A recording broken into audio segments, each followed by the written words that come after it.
All right, looks like we have a quorum, kind of, sort of. All right, so we have a while to go in here, and so when I was first approached to do this, to do some kind of presentation related to Texas history, and I was also told that we'll have to hit on things such as methodologies, putting things in context, that sort of thing. I thought, okay, here's what I'll do. I'll take a presentation I did not too long ago for West Texas Historical Association. And some of this is going to be a little bit more free form than what I actually have written down there. And if you want to see a printed copy, you're more than welcome. Just ask me and I'll share one with you. All right. Okay, that. Yeah. So what we'll do is we'll launch into this, and then afterwards I'll go through methodologies and that kind of thing. Yeah. Oh, I'll need to refer back to. Oh, okay, I'm sorry, sir. I thought that was our copy. Oh, no, that's okay. That's okay. I just need it for note taking, but I can write it on this. Yeah, no worries. No worries. Like I said, if you'd like a copy afterwards, just say so. So, give you a little background on who I am. My official title is Dr. Robert Tidwell. I'm Curator of Historical Collections at the National Ranching Heritage Center. And it's like anything else in our profession. Sometimes we get to the point where we are through some rather interesting routes. My background in history is American diplomatic and military history, from about the Golden Age through the Cold War, especially that World War II Cold War era. That to me is really kind of meaty and juicy. And I'm also an aviation geek, so I do a lot of research and writing on aviation history and the like. So, but I work at the Ranching Heritage Center. So, and my personal approach to history is that when I was a little kid, and we've all been in those history classes where we're sitting there going to sleep because it's virtually nothing but a stream of names and dates. And even as a little kid in elementary school, I thought to myself, you know, I've been reading about some of these people in biographies on the side. That's kind of the kid I was. I was the kid who would read the encyclopedia because it was there. and so I think, wow, this history teacher forgot to talk about this element of this person's life. They just taken a hypodermic needle, shoved it into the bones of this person, sucked the marrow right out, and left a dried husk. I mean, this is really just freaking boring. And so I thought to myself, if I'm ever, sometime in the future, I'm a little kid in elementary school, sometime, somehow, some way in the future, am I ever in any capacity in a position to share my passion with history to people, I'm not going to do that. I'm not going to suck the marrow out of the bones. I'm going to make sure it stays in there, put the flesh and tendons and clothes back on, and bring this person back to life. Because without people, history is just natural history. We're talking about rocks and trees. History is people. And there are a lot of really amazing, fascinating, extraordinary people who got us to where we are today, who shaped this world.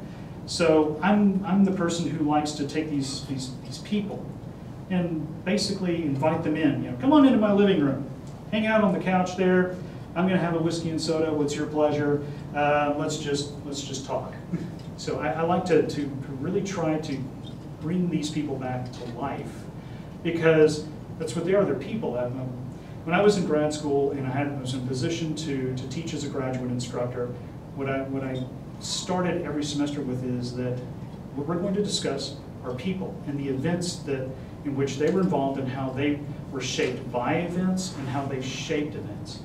And we're going to talk about everything, their hopes, their dreams, ambitions, fears, worries, the good points about them, the bad points about them, because what are they again? They're human beings, just like us. The only things that are different really are the clothes and the manner of speech, but at the heart of it, we're all human beings. We all have hopes, we have dreams, ambitions, fears, worries, and that hasn't changed since the beginning of time. Since the founding of Ur, the story has basically been the same. I mean, the song remains the same. The lyrics may change a little bit, but the song itself remains the same.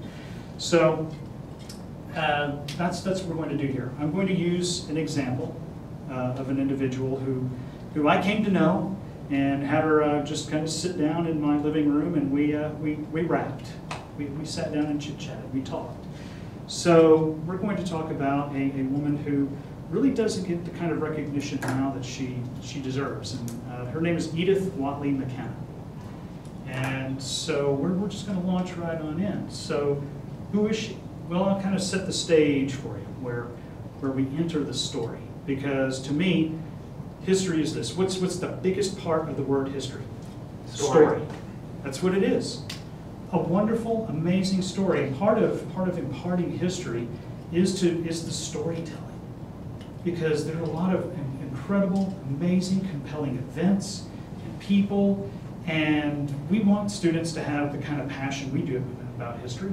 Even if they never become historians, even if they don't go into any profession that has anything to do with history, we would like to think that after they leave school, if they choose to become an automobile mechanic or they become an owner of a Fortune 500 company, we'd like to think that in their spare time, they crack open a biography or a history book, and that becomes something that they enjoy in their spare time. So to do that, you got to breathe that life into these people. So that's where we'll start. So here it is. It's 1976. What's 1976? It's the bicentennial year. So we're focusing, we're narrowing that lens of history down to this point. It's July the 2nd through the 5th, 1976. What falls right in there? July the 4th. So it's the weekend of the July the 4th, 1976. It's the National Bicentennial Year. The country is bicentennial crazy. I mean, everything that you see, from clothes to magazines, newspapers, everything is spirit of 76. And the country is engaged in all sorts of national celebrations from coast to coast, even in the territories.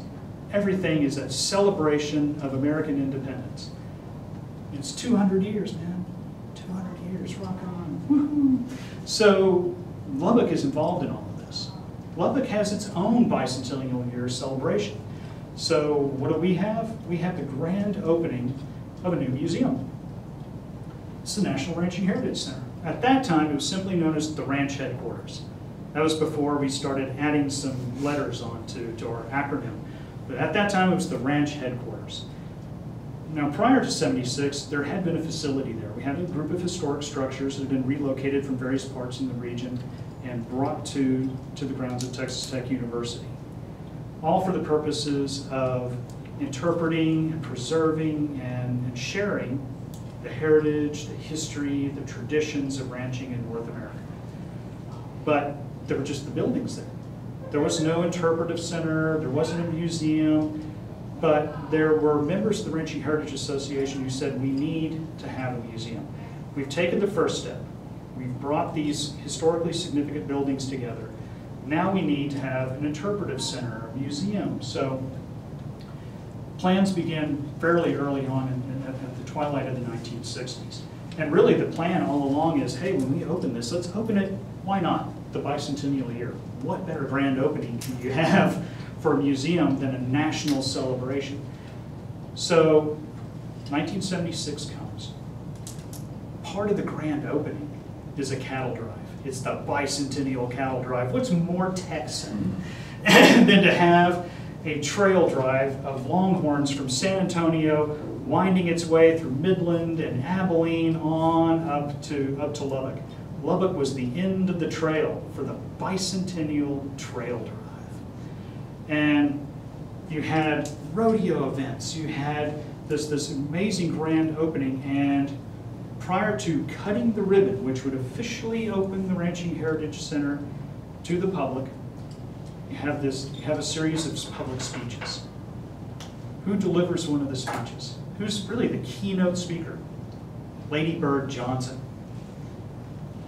So she delivers the keynote speech. She also cuts the ribbon, which officially opens the Ranching Heritage Center to the public.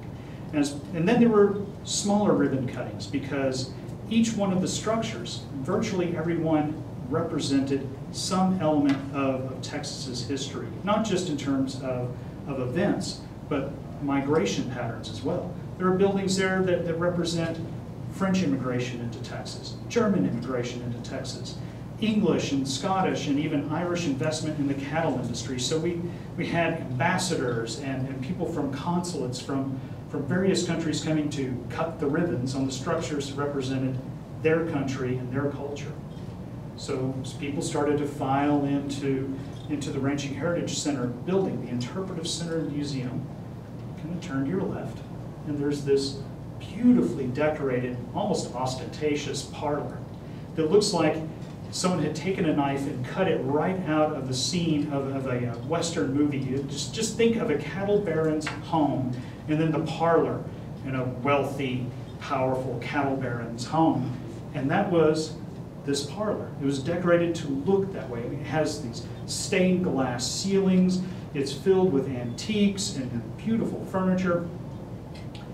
And it's named after a woman who, unfortunately, isn't really that well known in this region, in spite of how much she did for it.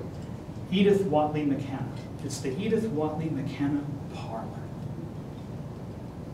So you might ask, who was she? Was she someone who just wrote a big fat check? And so she got the parlor named after her?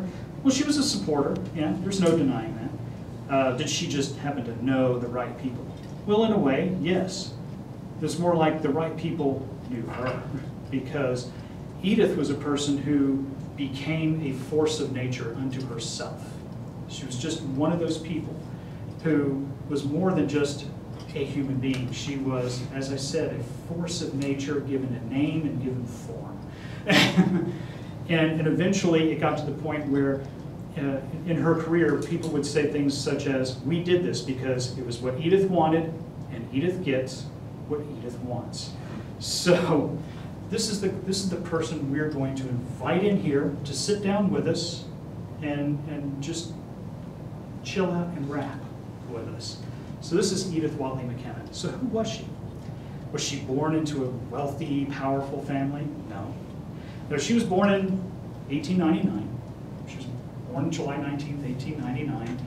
She wasn't born in a large mansion. She was born on the family farm. Family farm was located in that wonderful kind of rolling, wooded country between Waco and McGregor. You've been there. Haven't any of you been there, taken a road trip on that road that leads through there? So she was born in that beautiful country, just kind of gentle, sweet to the land. And so she was born on the family farm at home. And her father was a really interesting guy. He was one of those people who liked to have his fingers in a little bit of everything. He was a farmer. He was also a rancher. He was involved in water drilling. He had owned his own water exploration and drilling company. And as petroleum became an influential and important part of the state's economy, he got into the petroleum industry and became an oil driller. So this was Edith's father. This was the multifaceted, dynamic businessman who became basically Edith's model for how to deal with the world, because Edith was a daddy's girl. Every single way you can imagine.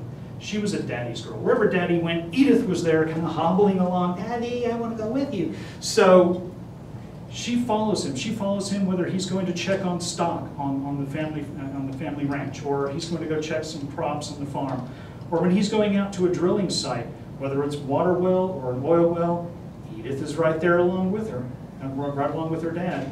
And it was during this period in her really early formative years that she has an experience that in later years she reflected upon it and said that this was the moment.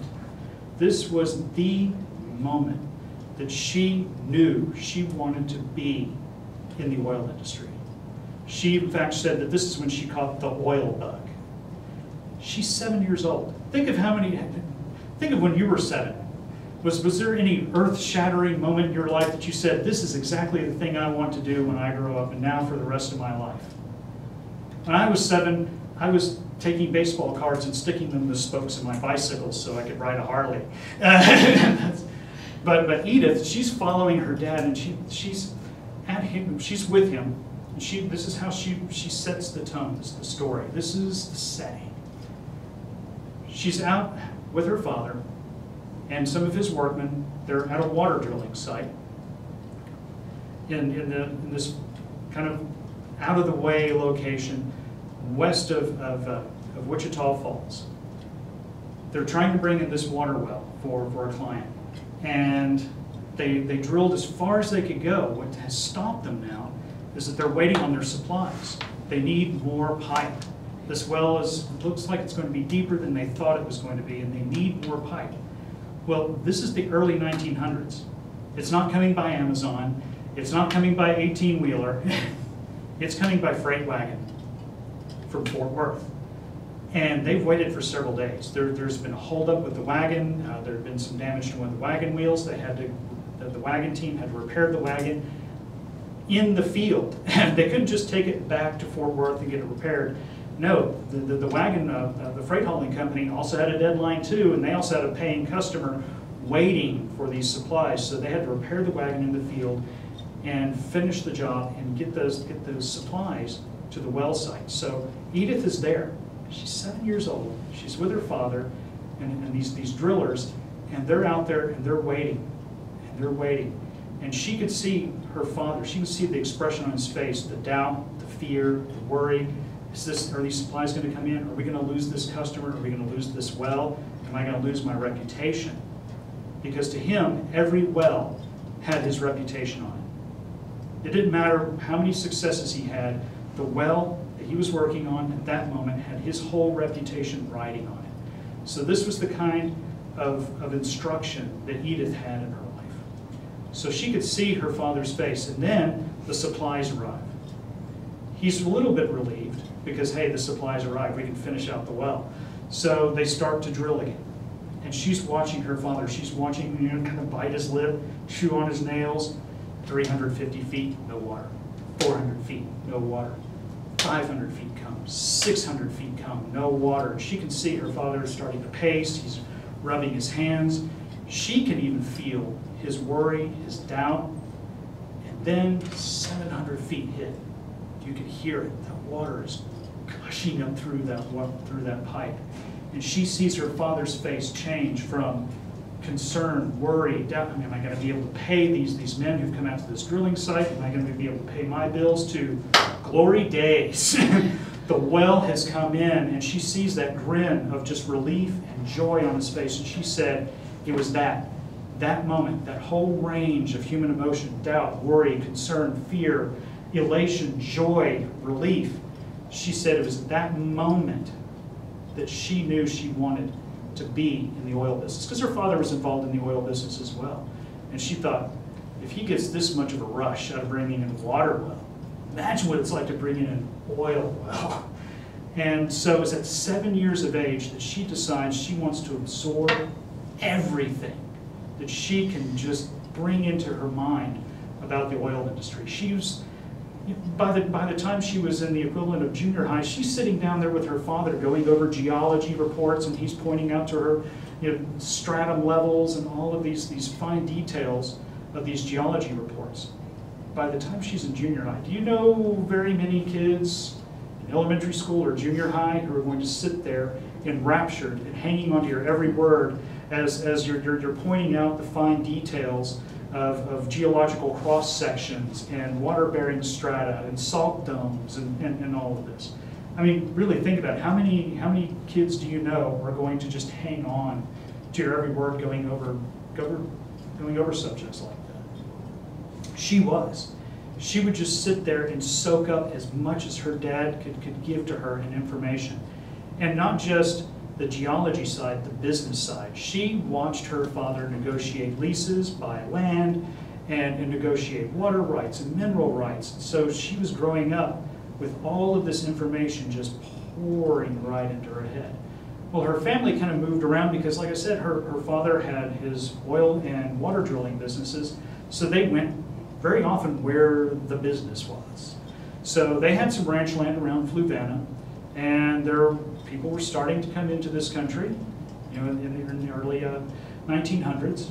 So this area started to become more populated. Well, as people start to come in and towns start to pop up, what do they need? Water, especially out here. It's not like we have huge lakes and wide meandering rivers flowing through the country here. If we do, would you tell me where they are? Because they kind of escaped my attention.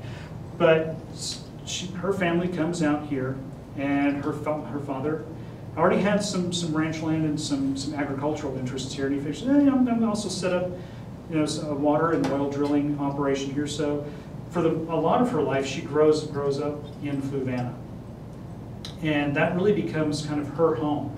Later in life, she would talk about how Fluvanna was that place, kind of her happy place. Whenever she wanted to kind of regain a center in her life, she would think about Fluvanna and Scurry County, and that would kind of help her to see things more clearly in life. Because this area became very important to her at a very early age. Well, by the time she goes into high school, she doesn't finish high school in Fluvanna. She actually ends up going to several places. This is part of her interest in education. She was exposed to a lot of different institutions, educational institutions in her lifetime. She went to a finishing school in Waco, went to a private Catholic academy, so she had a lot of interesting educational influences in her life. Eventually, at one point in her life, she even spent some time at Columbia University. So she develops these really wide and varied interests. Well, these wide and varied interests kind of run headlong into someone else who shares her same interests and her same passion for the oil industry.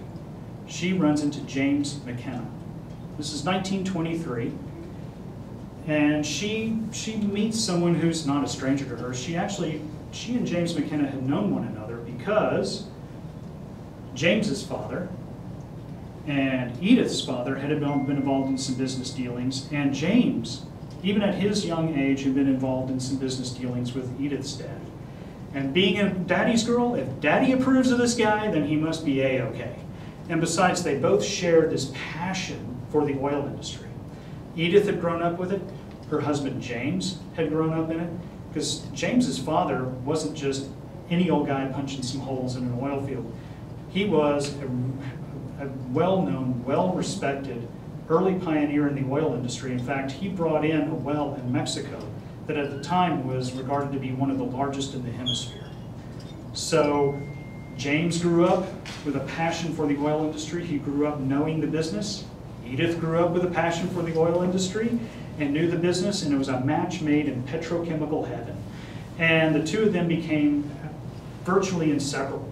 In fact, during their whole marriage, they may have spent maybe a week apart at the most. They were two people who were just bound together and tied together to where you really didn't know where James began and Edith ended, or vice versa. They were pretty much one person, and they were a power couple. They decided, hey, James and Edith decided, well, even though James's dad has his own oil company, we're going to kind of strike out on our own. We're going to make our own oil company. And they did. The two of them worked together. It wasn't Edith following James around. It was Edith and James working together to build their business. And when they married, this is what kind of focus they had on the oil industry, what kind of shared passion they had. What did they do for their honeymoon? Did they go off to Cabo and party for a week? Did they go spend a week in Paris? No, virtually as soon as they said the I-do's, they were off to an oil field in Arkansas. So Edith's honeymoon was spent wearing coveralls and a work shirt, helping her husband work on a well, and sleeping in a tent with a couple of other people who had come into that area during the Arkansas oil rush of the early 1900s. So she's there in a tent with her husband. They're bunking with an itinerant preacher who wanted to try to earn some quick money in the oil business. That was Edith's honeymoon. And this was pretty much the life that she shared with James through their married life. It took them a while before they even settled down and had one permanent home. They lived virtually out of their car, going from one oil field to another. In later years, Edith, in an interview, joked that her daughters basically grew up bouncing around in the back of a Model T as it went from one oil field to another in Oklahoma or West Texas or eastern New Mexico, that her kids basically grew up in the oil patch. So they grow and they develop their business, and for a while there they need some kind of a semi-permanent residence. Well, they decided instead of taking some of the money that we, some of the capital that we have that we're pouring into our business and putting it into building a home and everything, James and Edith decide, hey, let's live with some of James's relatives. They live in a hotel with James, his father, and one of James's uncles. Well, why are they in this hotel together? This uncle of James owns it. It's not just any hotel. This is one of those things where in history, as you start to pull apart the threads of that tapestry, you kind of start going off in this little tangent. I don't know if you do, I do. I tend to find things I think, well, that's interesting. Let's follow that little rabbit trail for a while, and sometimes I have to pull myself back and say, we need to get focused back onto the main track. This side track is really cool and interesting. Let's kind of return to here. Well, this side track is this hotel in which Edith, James, and James's father, and this uncle of James all lived in. James's uncle owned this hotel. It was not just a hotel.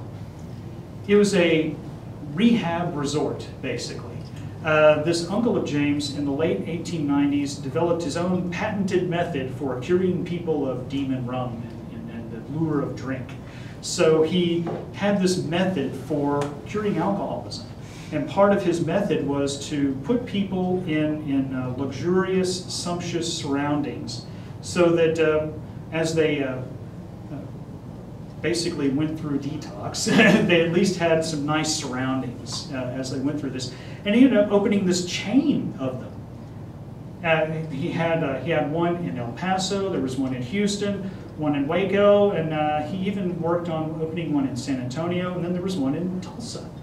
Well, the rehab slash hotel slash resort in Tulsa is the one where James and Edith lived as they were building their own business and trying to decide where they were going to settle down and build their own home. And so I think to myself, that must have been interesting. You know, in the 1920s, your place of residence is a rehab center. And I sometimes wonder, you know, if she and her husband said, no, we're not there for personal reasons. No, we're just living there. It's okay. So they lived there for a while, and ultimately to decide, well, we need to be kind of centrally located among all of our various oil interests. So they decide to set up shop in the Waco area. So that's where they established their home. And Edith and her husband, they are just focused on their business and buying leases here, bringing in wells there. And through all of this, Edith had always been interested in travel. And so they traveled. They took steamboat trips to Europe, and they went to South America and really got to see the world. And Edith was a world traveler. I mean, she just ate up every single bit of going around the world and encountering other cultures and just letting it all soak in. Because it's kind of how Edith was. Edith being Edith. She was a sponge as well as a force of nature. And so everything's going well. It's the 1920s, the economic boom in the United States. Their business is growing and developing. And Edith, through all of this, finds another passion. Something that kind of competes with the oil industry. They kind of fight with one another to decide which is going to be the most important passion that she has in her life. Her husband tells her, hey, I have this opportunity to go on a business trip to England. We're going to be there for a little while because really the business I have to do there is only going to take a couple of days. But this is the 1920s. It's not like they're going to take a flight from here to Dallas and then from Dallas to New York and just pop right on over the pond and be there within 24 hours. It's early 1920s. How are they going to get there? They're going to have to go by train to a port, get on a ship, and then go across the Atlantic. And that takes a little while.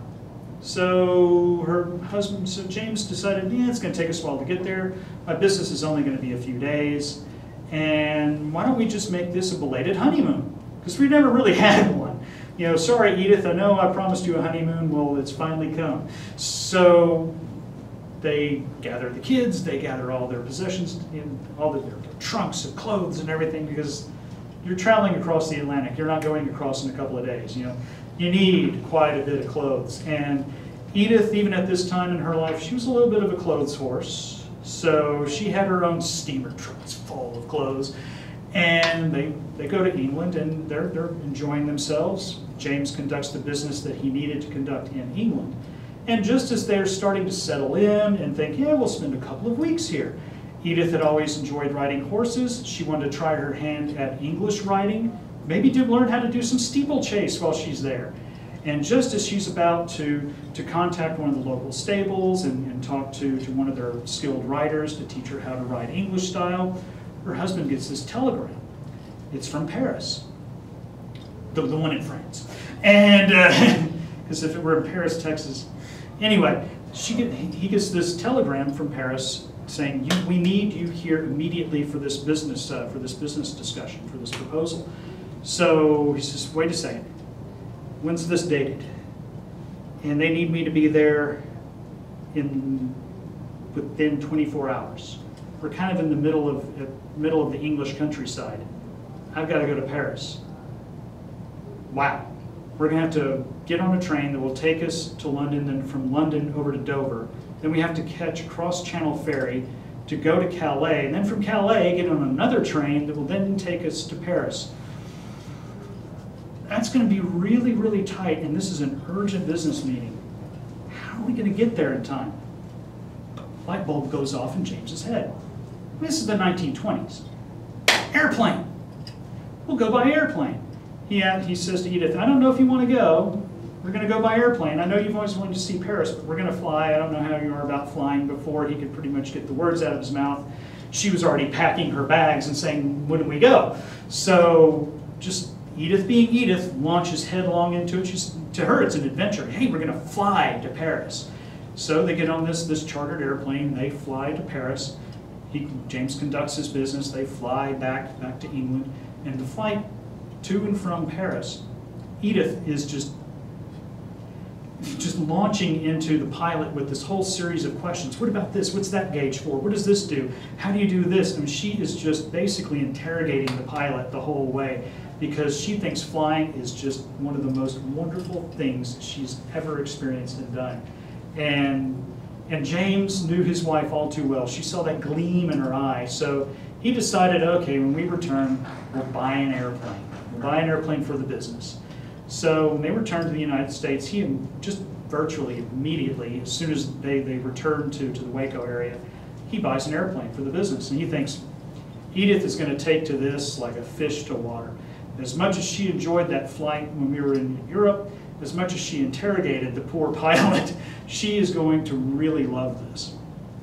Well, Edith takes a flight with the company pilot, and she's kind of overwhelmed. He transfers the controls to her. She flies for a little bit and then hands them back to him, and they land. And Edith basically just doesn't have anything to do with flying for weeks. This is really kind of unusual. She was intimidated by it. The power and the speed of the airplane kind of overwhelmed her. But Edith, being Edith, really started interrogating herself, asking her, why did you shrink away from that? Have you really shrunk from anything in your life? Has there been any challenge that came to you that you said, nah, I don't know if I can meet that challenge? So what's different here? So Edith just decides she's going to engage in her own version of Adlerian therapy. She walks up to that airplane and she decides, I'm going to conquer this. She walks from nose to tail of that airplane. She touches it. She looks at every bolt and rivet and nut, and she looks at the propeller, and she's looking at the wings and everything. She just takes it all in and decides, I'm going to conquer this. I loved flying when we took the trip to Paris. Why did I shrink for this? I know I want to do this, so I'm just going to do it. She walks over to the company pilot and says, let's start the flight lessons. Yes, ma'am. So within the course of a month, she has her pilot's license. Even then, even in the 1920s, that's fast to get your private pilot's license in a month.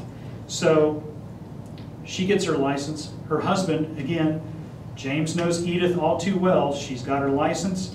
She's set. She's ready. She wants to fly. So as a gift to her, he buys her this brand new, gleaming, sleek monoplane and says, I know you all too well, baby.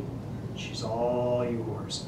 So she goes from being intimidated from flying to just conquering it. Part of it was she saw her husband and all their business partners and friends bopping around in the company airplane, going hither and yon and having all kinds of fun, and she really didn't want to be left out of it as well. So that was part of it. So she conquered that trepidation that she had, and boy did she ever. She went from being intimidated by the airplane to conquering that intimidation, getting her private pilot's license, and before the end of the year, she's already involved in competitive air events and air races and aerial competitions, and by the end of the year, she's even winning awards and trophies for her flying skill and ability. That's Edith being Edith. And not only did she win some awards and trophies, one of the events in which she won was at the Denver Air Races. She wins a trophy for the balloon bursting competition. What you're probably looking at me saying, balloon bursting, what in the sand scratch is that? This is an event that's still done today. It's an incredible test of a pilot's skill, hand-eye coordination, and power management. What you do is you have a person on the ground who releases this gas-filled balloon that's about the size of a good-sized beach ball. It's not a huge target, but it's not small either. And it's just released into the air. A pilot who's already in the air has to basically fly right to that moving, ascending target and hit it as dead on as they possibly can, to where the balloon hits right on the center of the propeller. Edith wins a trophy in this event. In less than a year, she goes from intimidated by an airplane to award-winning pilot. This is Edith. And she finds out about an organization that's formed by women pilots and decides, well, hot diggity damn, I'm going to join this. She becomes one of the earliest members of an organization that still exists today that's called the 99s. The 99s was this organization that started in the 1920s. A group of pioneering female aviators got together and said, we need to have a group, an organization, to help encourage fellow female pilots and also to encourage more women to get into aviation. They sent out an invitation to over 120 pilots throughout the world. Only 99 showed up for the meeting. So that's where they get the name, the 99s. Imagine if all of the recipients of the letter said, yes, I'll be there. You know, they could have been the 125s. That doesn't sound as good, though. The 99 sounds a little better. I don't know why. It's just me.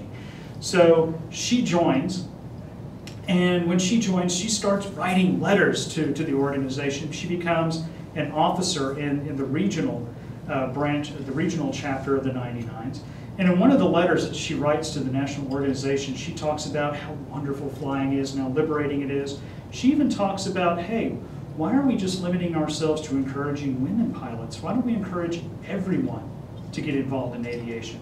Rich, poor, young, old, men, women, whatever. Get everybody in this beautiful, wonderful thing we call flying.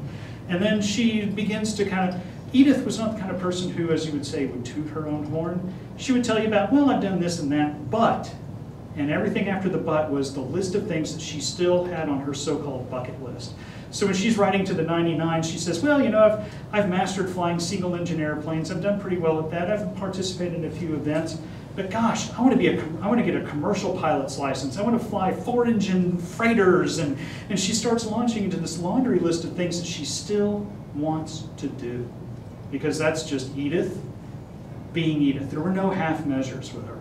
When she sunk her teeth into something, it was a death grip onto that thing, whatever it was. It was like a jaguar going after a wounded rabbit. And so she's following her husband around. They're flying in the company airplane. Everything is wonderful. The 1920s are booming, and the economy is doing well. They're bringing in oil wells left and right, and they're just really enjoying the life that they're creating for themselves. Then comes 1929. What happens in 1929? Yeah, stock market crash. Now, a lot of companies went bankrupt. Many of them ended up coming pretty darn close. Now, Edith and her husband, they didn't suffer enormous financial loss. They were able to get through the crash They did have to tighten their belts. They weren't living as lavishly as they once had, but they didn't have to lay off anybody. Their companies were still doing okay. And after the crash, they managed to kind of thread along and make their way through the Depression, because even in the Depression, someone's going to buy gasoline, someone's going to buy motor oil, someone's going to buy lubricating oil. So they were doing okay. Not as well as they did in the 1920s, but they weren't begging for change under the highway overpass. So they were doing okay. Everything seems to be fine. Then 1933, something happens in Edith's life that she never imagined would happen, at least not at that point in her life. James dies of a heart attack. He's not even 35 years old. He's just a little over 34, and he drops dead of a heart attack. James was as much a part of her as her fingers and toes and arms and legs, and now he's gone. And she's left with children, and she's left with a business. She has payrolls to meet, she has bills to pay, and it's now all on her shoulders. Things that she and her husband shared equally, now everything is right on her shoulders. So what does Edith do? What's her reaction to all of this? I mean, it's the Depression, her husband dies. What happens? Well, she doesn't go off the rails and become a horrible alcoholic and sell the children to the gypsies or anything. But what she does do, she becomes something that's kind of out of character for her. She becomes an introvert. Because Edith was a very outgoing, kind of vivacious, dynamic, take charge kind of person. And so after her husband dies, she kind of shrinks into a world that is occupied by her business and her kids. And she virtually disappears from newspaper accounts and from public records. She has a residence in the Waco area, and she just keeps her business going, keeps that oil business going, and raises her children, and that's pretty much her world. And she shrinks away from the parties and from spending a lot of time with friends and the social functions, and she basically focuses on her business and her children. But 1941 comes. What happens in December 7th of 1941? Pearl Harbor. Pearl Harbor. It took a world war to bring Edith out of her shell. That's what it took to bring Edith back into the vivacious, outgoing, very personable, lively person who she had always been. What happens is not just the attack on Pearl Harbor and the United States declaring war on Germany and Japan and Italy. It's that during 1941, long before the attack on Pearl Harbor, there were a lot of people who could see the world stage shaping up in such a way that they knew that even though the United States isn't involved in the war now, we're going to be involved in some way, somehow, some way, and we need to be prepared for it. So you had Fiorello LaGuardia, who said, we need to have a civilian organization that can kind of relieve some of the strain on the armed forces to patrol the skies of America. So he's the force behind creating the Civil Air Patrol. And the Civil Air Patrol at that time was a civilian organization. But after the attack on Pearl Harbor, it's mobilized for wartime. Now the Civil Air Patrol comes under the United States Army Air Corps. When that happens, the Civil Air Patrol basically puts out this call for pilots. Look, we're going to need pilots. We don't know how this war is going to come to our shores now that we are fully and completely in it. But we are going to need every pilot we can get our hands on. Previously, our pilot slots were closed to women. We're going to open them. We need every civilian pilot we can get. And we also need every airplane we can get. If private citizens want to loan their aircraft to the CAP for the duration of the war, fine. It saves us the expense of having to buy them.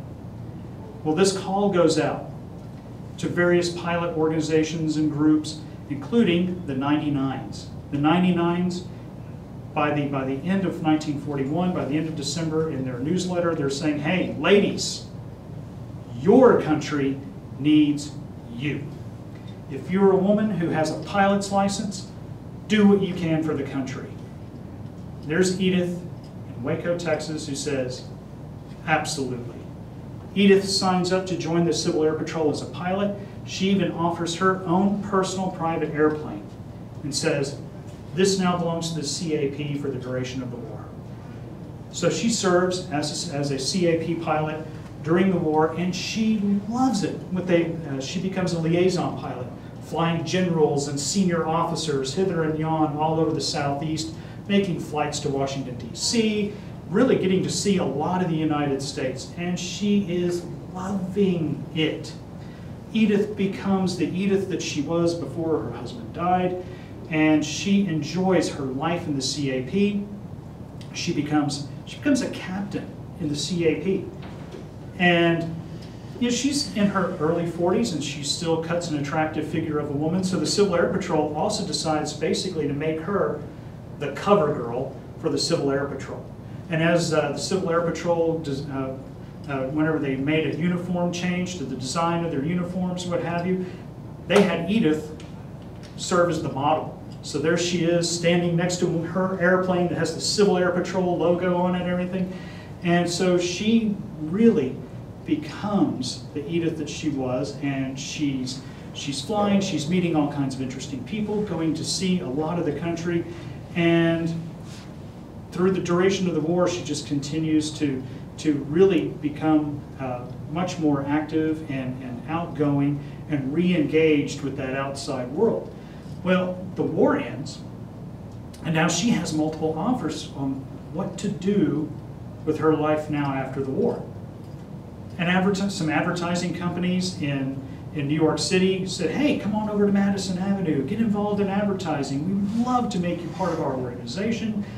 The Civil Air Patrol, as it's being disconnected from the Army and being placed back under civilian control, the Army comes to Edith and says, hey, you really proved your worth as a pilot in the Civil Air Patrol. Why don't you stay on as a commissioned officer in the United States Army? There are promotion opportunities for you that you cannot imagine. You can stay here in the Washington, D.C. area. You can go to work in the Pentagon. You can become really involved in Army policies and aviation after the war. So she has all of these offers just coming to her. What does Edith choose to do? She says, I appreciate the offers. I really do. I'm flattered. But where I need to be is back in Texas. I have business to run. I have children to raise. So she says so long to the Army. She says so long to the offers on Madison Avenue. And she returns to Texas. But she returns to Texas with a dream that she and her father, and then also her husband, shared. Something that they all knew was going to happen in West Texas. They knew there was going to be another oil boom. She sat there with her father going over the geology reports for Scurry County, and he kept telling her from the time she was a little girl until she went off and went off to high school and got married. He said to her, there is a deep, deep pool of oil here, Edith. I know it's there. I can taste it. I can smell it. It's there. And her husband shared that belief as well. He said, one of these days, Edith, they're going to bring in some deep wells out there. Well, she decided, there are a lot of people out there who say, nah, your old man was nuts. Your husband, yeah, he had some successes, but he didn't know what he was talking about a deep oil well, deep pool out in Scurry County. She knew. She believed it. She believed it just as she believed that the sun was going to rise in the east the next day. She believed that there was a deep pool of oil just waiting for someone to sink a well. So once she returned to Scurry County, she actually decided, well, I'm going to set up business, get a business office in Snyder, but I'm going to build my home in Fluvanna. So she gets a shotgun shack, and she renovates that sucker and makes that her ranch house. In fact, that's what she called it, the ranch house. Now, on the outside, it looked like a renovated shotgun shack. But Edith had been a world traveler. She and her husband had also had acquired some things as they made their travels and built their business. So when you walked in the doors of that ranch house, it was like entering a whole other world. Beautiful antique furnishings from Europe, and souvenirs and things that they picked up in their trips in the Orient and in South America. It was like walking into this ostentatious lifestyle. It was secreted behind these very unassuming walls. And so that was Edith's home. That was the center of her domestic universe. And then she set up her business office. Did she build a high-rise in Snyder? No. Did she get a lavish office in downtown Snyder? No. For one thing, Edith was too busy to just spend her time sitting in an office. Whenever she was in her office, she was mostly answering letters, signing documents, and then she was on to the next business venture. When she was there, people who knew her said she always had a big coffee pot just filled to the brim with fresh hot coffee that she would basically just about empty herself. If Red Bull were available back then, she would be chugging it like it was going out of style, because she was a dynamic business person. She was focused on building the business that, really rebuilding the business that she and her husband had created. So her business office, the international headquarters for her oil business, was a room in a hotel in downtown Snyder. Because she figured, I'm not going to be there that often. I'm too busy going out and signing leases, buying land. And so that's what she was doing from the time that she returned to West Texas. Just year after year, she just kept buying a lease here, buying some land there. And in that whole area where her dad and her husband said, deep, rich pool of oil is just sitting there, waiting for someone who has the guts to sink a well out there, and who knows that it's out there and has the determination to prove that it's there. So she just bought a lease here, a few hundred acres there, a few thousand there, and ultimately she ended up with this fairly large landholding that happened to sit right above this geologic formation that cuts this crescent shape through Scurry County. And while she's doing this, people are saying, Edith, what are you doing? Come on, that's worthless land. Are you just buying it because it's cheap? Oh, come on, the pool of oil. If there was oil out there, Edith, someone would have found it already. Your old man was nuts. He was getting on in years when he had that idea. All kinds of detractors, all kinds of naysayers. Edith just kept doing it, just kept buying land. Then about 1949 comes. Standard Oil is sinking a well in Scurry County, and they kind of hit on this formation that they didn't expect to hit. And they strike oil. It's not a huge gusher of a well with thousands of gallons just spewing out of the wellhead, but no, it's enough for Standard Oil to say, there wasn't supposed to be this oil at this level here. I wonder if we just go a little bit this way or that way. Maybe we should buy some adjacent land. When Standard Oil starts buying up oil land and starts buying up leases, other people take notice. It's Standard Oil. I mean, if they're buying land out here, if they're buying up some leases, there might be something out here. The next thing you know, another well comes in that area, and it's right at about the depth where Edith's dad and her husband said, it's always there, Edith. It's just waiting for the plucking. And there becomes an oil boom in Scurry County. I mean, an explosion in the oil industry there. And there's Edith, just quietly smiling to herself, because a lot of the land that people really wanted, she already bought it. She already had the leases on it. She was already starting to sink wells on it. And all of these people start pouring into Scurry County. It becomes the story in Life magazine. Actually, Life magazine does 2 stories on the oil boom in Scurry County. You have people pouring into the county. So many people are coming into the county to work in the oil patch that there isn't enough room for people to live. there's a housing shortage, so much so that people are literally living under road bridges, not because they can't afford anything to live in. They have money in their pocket. There's no accommodation to be bought. So they're sleeping wherever they can. And you had Hollywood coming in and buying leases.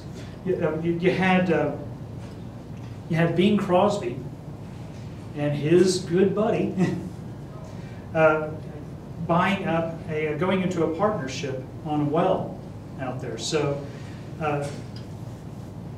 you had all of this investment and everything, and Edith is just laughing all the way to the bank. I mean, she's rolling off $100 bills like they're leaves of paper, and she ends up with a little bit of notoriety because when Life magazine comes in, this is Life magazine, they're going to Snyder, Texas, and they're doing stories on all these people who are making their fortune, making it or breaking it in the oil industry, in this oil boom in Scurry County.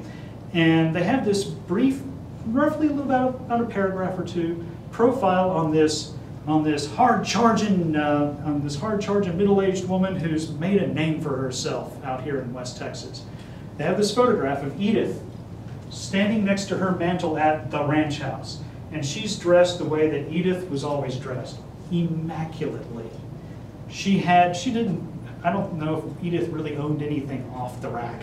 So she's wearing this beautifully tailored jacket, blouse, and skirt combination, and she's posed next to her fireplace. And Life magazine mentions that one of the queen of the West Texas oil fields is this Edith Whatley McKanna, this charming, attractive woman in her 40s who's carved out an empire in West Texas. Well, what's the aftermath of this? I mean, start running the math in your head, as it were. See here, attractive woman in her 40s who has a ton of money and a heck of a business empire, and she's single. The marriage proposals start pouring in. I mean, during one interview, she laughed and she said, in a month, I had over 300 marriage proposals. And she laughed and she said, I wonder how many of these guys would stay around if they came to discover that our house is going to be that renovated shotgun shack. So she laughed to herself and said, I don't know if they're gonna stick around when they find out that those are gonna be your digs. So she really took to this role of being the oil queen of West Texas. I mean, it was a title given to her. And she decided, that's what you want to call me? That's what I'm going to be. So she just jumped right into this role, and Edith being Edith, she didn't mind people snapping photographs of her dressed to the nines, and this is how she did go out into the oil fields. She went out in her custom shoes, her tailor-fit skirt and jacket and blouse with pearls. I mean, it was the 1950s, just like June Cleaver. So she had her pearls, her pearl earrings, and her hat. She dressed as though she were going to a really high-class affair, just to go out to a drill site. And that is how she went to the drill site. It wasn't just for show, because her attitude is, I'm a businesswoman, I'm going to dress as a businesswoman, and the oil field is my business. So everyone knew when Edith was coming into the oil play, because you couldn't miss that big gleaming Cadillac coming down the dirt road. And when it came to a stop, the driver's side door opened, and out would step this spectacularly, classily dressed woman who was ready to discuss what was going on. Why is production dropped off in this well, gentlemen? Or I understand that there's been a delay. We're going to take care of this delay. Yes, ma'am. Wherever you say, ma'am. And the only business that didn't stop on that drill site was on the drilling rig floor. Because she said to those men, the others may stop, but you're working. You're bringing in money. And unless I come and tap you on the shoulder and tell you to stop what you're doing, you're going to continue drilling. So everyone else would stop and say, yes, Edith. Yes, Miss McKenna. No, Miss McKenna. But if you were on the drilling floor, the work continued, because that was the important part of the operation. So Edith was amassing all of this wealth and notoriety. So what did she do with it? Did she just pour it into tons of investments and build a huge tower to herself? No. Edith considered Fluvanna and Snyder to be her home. So she wanted to do what she could to make her home a better place. So she became one heck of a philanthropist. She got involved in every charitable organization that she could find in the county, and she just launched headlong into it. This is the kind of person who, when she had previously traveled to the Orient, she became interested in Japanese gardening. She thought that is a beautiful pastime. It's very, very elegant and serene. And so when she got the money, she ended up going to Japan and living there for a while she attended a Japanese gardening school outside of Kyoto. That's Edith being Edith.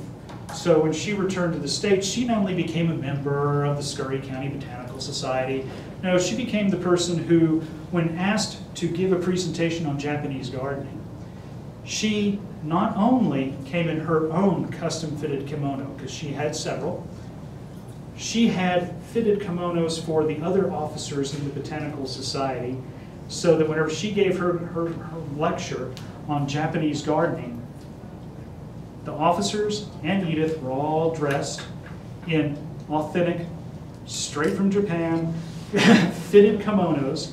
And Edith didn't just talk about Japanese gardening. Oh, it's really fun, it's neat. She gave this lecture on Japanese culture and history and society. And by the time she finished with her lecture, she had a standing ovation. So Edith then also poured money into other things that interested her in the area. When she learned that West Texas College was going to be built in Snyder, she said, I want to be right in there in that. I want to be involved. She donated money, she donated time, she served on the board. And in fact, whenever the college decided we want to expand, we want to have a student activity center, Edith said that's a fine idea. The students should have an environment on campus where they can spend time just relaxing, talking, and enjoying in one another's company. That's a fine idea. I'm also going to give to you $10,000 for a Japanese garden at the entrance to the student activity center, and she supervised the installation and the care of that garden. And as West Texas College grew and developed, some of the board members said, yeah, we have a history department here, we have an anthropology program here. We should find some way to take those departments and use them as a training ground for students to have a career after they finish their studies here at West Texas College. So they decided, oh, maybe we should have a museum. We could use it as a laboratory as well as a public museum, and use it as a practical training ground for the students so they can have some career experience whenever they graduate. Edith thought that's a fine idea. She launched headlong into visiting other museums in the area to see how they were operated, and she brought in experts from other museums to talk to the museum committee. At the same time, being a woman who grew up with a father who, in addition to being a water driller and an oil driller and a farmer, he was also a rancher, she learned about the Ranching Heritage Association. Let's get involved in that too. Why not? So she launches into becoming a very active member of the Ranching Heritage Association. She may not have been writing the huge checks, but she was bringing in a lot of people who did. She was also a booster for the organization. She was the kind of person who, if you were just having lunch with her or having dinner with her at one of her many parties at her house, she would kind of say to you, you know, you have a ranch. There's an organization out there that's dedicated to preserving the history related to all of that. So why aren't you a member? Here's a form. And she would get you to join. There really wasn't a choice. Once Edith approached you about joining her in one of her enterprises, you really didn't have much of a choice other than just moving away. Because if you said no, there really wasn't no. She would make sure eventually you said yes. So she becomes involved in the RHA, and she becomes one of those people who just brings in membership. I mean, she's out there drumming in all kinds of membership. and becomes really tied into the overall success of the organization. So that's why in 1976, when the building opens, there is a parlor dedicated to Edith Whatley McKenna, a woman who, like I said, was a force of nature given form and a name. Any questions? Comments? Proud woman. Yeah, yeah. That's pretty much what everybody said. And as an epilogue, the sad thing is that you would think that with the kind of activity that she had, the involvement she had in the community, that there would be something dedicated to her, at least her ranch house, because the ranch house was the site of not just parties, because this is Edith Whatley McKenna. She doesn't just invite people over for chips and dip. They were theme parties, every single one. And so she would have curtains made just for that party. She'd have a table runner made just for that party. And her parties were the stuff of local news stories, to the point where the Snyder newspaper would describe the table settings and what the meal was, what the first course was. So her parties were kind of the epicenter of entertainment in the area. So you would think that at least the ranch house has a plaque on it or something, but no. In fact, when she died in 1986, according to people who knew her and who were there when they saw what happened to the ranch house, they said it was actually really kind of depressing, because essentially her kids didn't have the interest in the oil business that she did, and the dissolution of her personal property at the ranch house fell upon a bank. And people who knew her said it was really disheartening. You walked into this house that had been an elegant home and had been the site of so many parties and business negotiations. Some of them went long into the night, and here you had drawers pulled out of dressers and the contents just kind of strewn on the floor. It looked like it had been ransacked. So it's really a shame that that's kind of what happened after she died. And I almost tend to think that when she died in 1986, it was almost as though she kind of looked at it and said, I've done pretty much everything but go to the moon. I think I can check out now. So that's the woman who she was. She was just a really dynamic, forceful person. But as far as methodology for all of this, when it came to digging into her life, there are the usual things. And of course, you read the newspaper accounts, and reading the Life magazine interviews were really, really amusing. And then also some of the local newspaper accounts. Whenever she talked about her various marriage proposals after that Life magazine, she said, I appreciated the notoriety on one hand. On the other hand, it clogged up my email, and it clogged up my mail to where I had to filter through to find the really important stuff, like the legal documents and whatever business papers I had to go through for that day. It was like, okay, marriage proposal, marriage proposal, marriage proposal, something important, marriage proposal, marriage proposal. But as far as other elements of her life, she just launched into everything. She just, like I said, she didn't do half measures. It was either do, it was like Yoda. There is no do or do not. There is no try. There's do or do not. And that was Edith. Either you do it or you don't. There isn't kind of, sort of play at doing it. You did it, and with everything you had. But also digging into things like, one of the things I didn't mention was that she was honored by the state of Texas in 1951. In that year, the legislature came together and they said well, you know, a few years ago we had this, what we called the big party.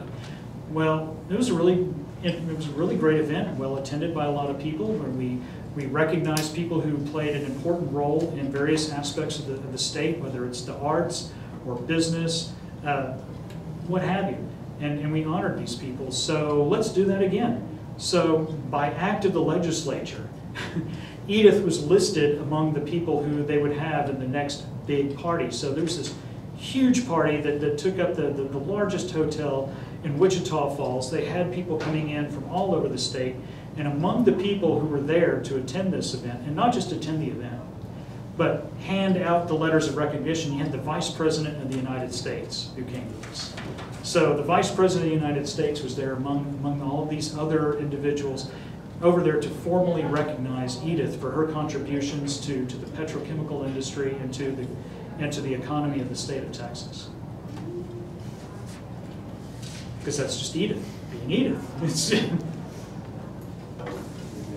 But see, that's what I mean. You know, bring the people to life. I mean, she was an interesting character. She who went through some hardships. I don't know how I would do it. I don't know if I were married and I had a wife who was as part of me as my flesh and bones, and she died, and then there's an economic collapse, and then on top of that I got kids to raise and I have a business to run. I don't know how I would handle it. She just pushed through and continued on.